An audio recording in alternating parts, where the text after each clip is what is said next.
Agora, vamos falar um pouco dessas funções de ordem de crescimento. Temos um tempo constante quando a função ela não depende de n, que é o tamanho da entrada.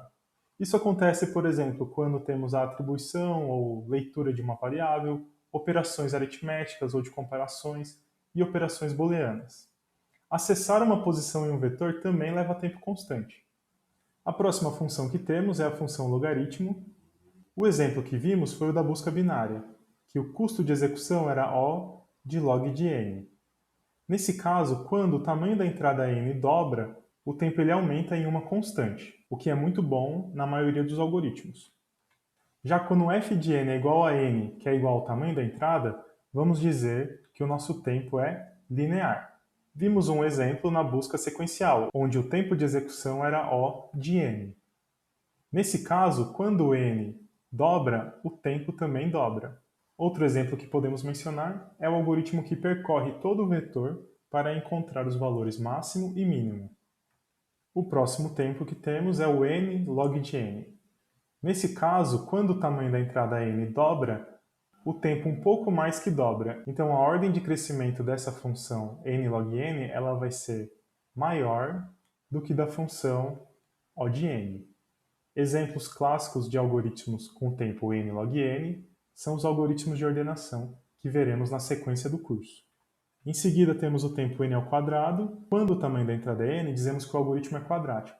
Nesse caso, quando o n dobra, o tempo quadriplica. Exemplos clássicos são algoritmos de ordenação mais simples, como Bubble Sort, Selection Sort e Insertion Sort. Vamos ver também esses algoritmos nos próximos vídeos. E por fim, temos o caso em que f de n é igual a n ao cubo. Nesse caso, quando o tamanho da entrada é n, vamos dizer que esse algoritmo é cúbico. E o efeito de que quando n dobra, o tempo octuplica. Então, esse tempo aqui é muito maior do que o n ao quadrado, que também é muito maior do que o n log n. Uma observação importante é que aqui estamos sempre considerando o n como o tamanho da entrada. Por isso que quando temos um algoritmo O de n ao quadrado, vamos dizer que ele é quadrático. Se o tamanho da nossa entrada for n ao quadrado, por exemplo, se a nossa entrada for uma matriz com dimensões n por n, o tamanho da matriz é n ao quadrado. Então, quando o tamanho da entrada é n ao quadrado e o custo do nosso algoritmo é n ao quadrado, ele não vai ser quadrático, e sim linear. Significa dizer que essas nomenclaturas linear, quadrático, cúbico vai depender sempre do tamanho da entrada. Quando você está falando de uma entrada de tamanho n, f de n igual a n é linear. Quando o tamanho da entrada é n ao quadrado, por exemplo, no caso da matriz, um algoritmo com custo n ao quadrado vai ser considerado linear e não quadrático. Isso é muito importante e muita gente confunde esses conceitos. Você deve sempre lembrar que o custo de um algoritmo é em função do tamanho da entrada. Devemos também tomar outros cuidados. Quando dizemos que o custo de um algoritmo é O de n ao cubo, o que queremos dizer é que, para um n maior do que um n zero, o custo da nossa função é sempre menor do que uma constante c vezes n ao cubo.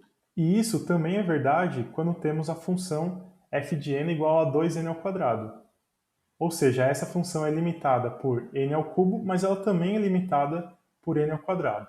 Apesar dessas duas análises serem verdadeiras, vamos falar que essa primeira é uma análise mais folgada. Com ela, nós vamos achar que o algoritmo ele é muito pior do que realmente é. Vamos achar que o algoritmo roda em tempo n ao cubo, mas na verdade ele roda em tempo n ao quadrado. Nesse curso, nós não estamos interessados em análise folgada. Você deve sempre buscar a função g de n que mais se aproxima da função f. Existe uma maneira formal para lidar com isso, que são as notações ômega e θ, mas nós não vamos ver esse tipo de formalismo aqui na disciplina de programação procedimental.